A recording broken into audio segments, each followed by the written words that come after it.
Ngayong umaga nga ay maaga na naman ako nagising dahil may pasok na naman ako. Anong maaga, tanghali na? Kaya naman for the unat ang person ng mga braso.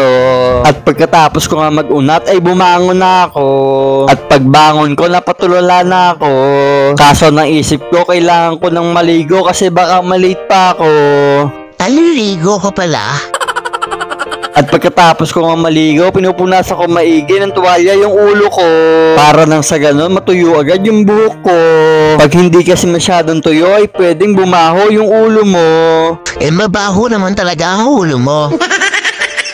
Kaya naman nung matuyo ko yung buhok ko, ay nagbihis na rin ako. Kasi sigurado traffic ngayon sa daan, kaya dapat maaga ako. Kaya naman lumabas na ako para kumis at magpaalam sa asawa ko. Teka, parang iba yata yung kasama mo nung nakaraan ah. At pagkatapos ko ang magpaalam ay lalabas na ako para pumunta na sa motor ko. At pagdating ko nga sa motor ay for the takip na naman ako ng face look ko. Kasi baka makita ako ng mga marikicks na pinagkakautangan ko. Utang pa more.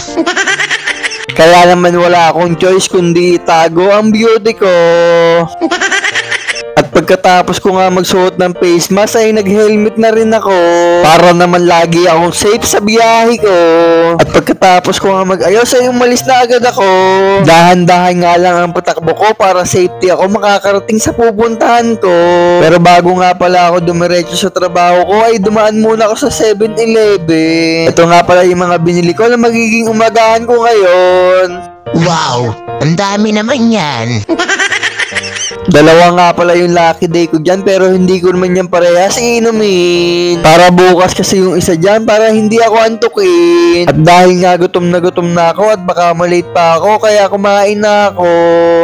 Parang patay gutom ka na naman kung kumain.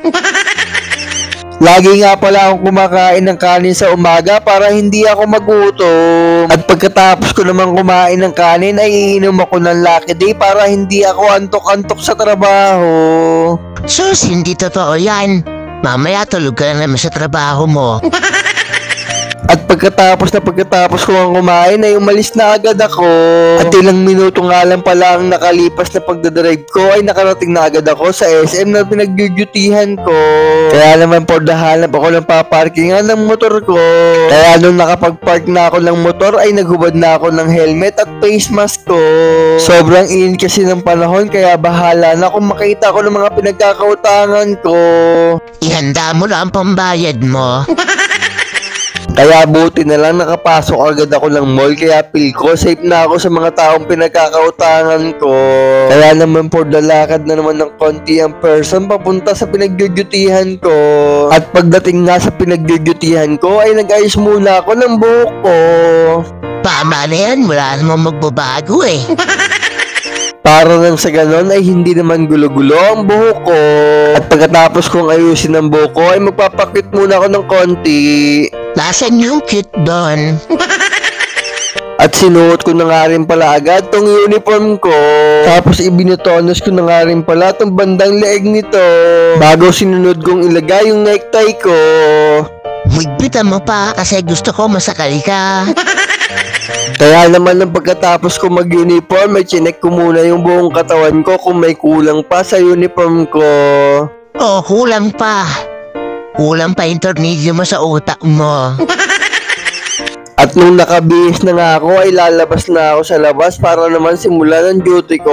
Ganito nga pala ang trabaho ko dito, magbabantay ako hanggang gabi. Pero sanay na naman ako kaya baliwala na to sa akin. At pagsapit ng gabi ay uuwi na naman. Gabing-gabi na nga ako lagi nakakauwi at tignan nyo naman walang katao-tao.